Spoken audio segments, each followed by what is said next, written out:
आज हम सबसे ग्रेट सब्जेक्ट पर बात करते हैं जिसका नाम है ब्रह्मा भोजन। स्वयं अव्यक्त बाप दादा ने ब्रह्मा भोजन के बारे में क्या महिमा की है, हम उन्हीं की वाणी से लिए हुए शब्दों में आपके सामने बताते हैं।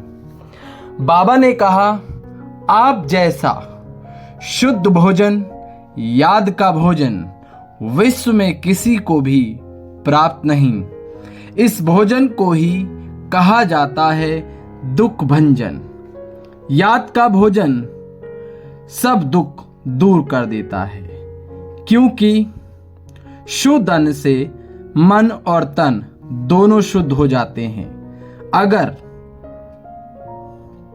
अगर धन भी अशुद्ध आता है तो अशुद्ध धन खुशी को गायब कर देता है, चिंता को लाता है।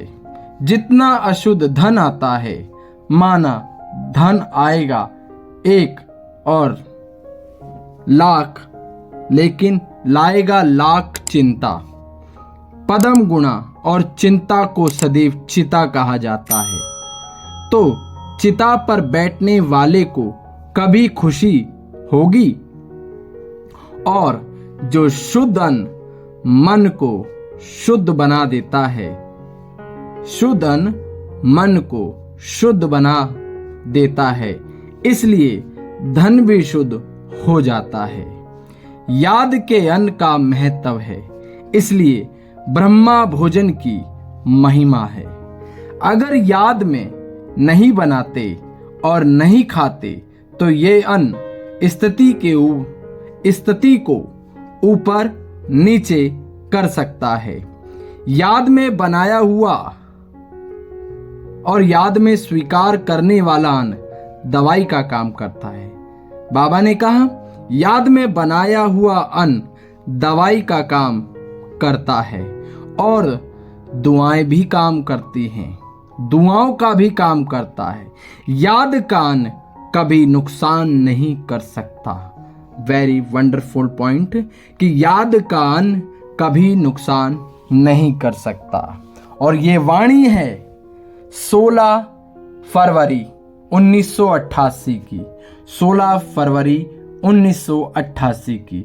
इसलिए सदैव बाबा की याद में ही भोजन बनाएं और भोजन खाएं, क्योंकि शुद्ध अन्न का प्रभाव मन पर पड़ता है।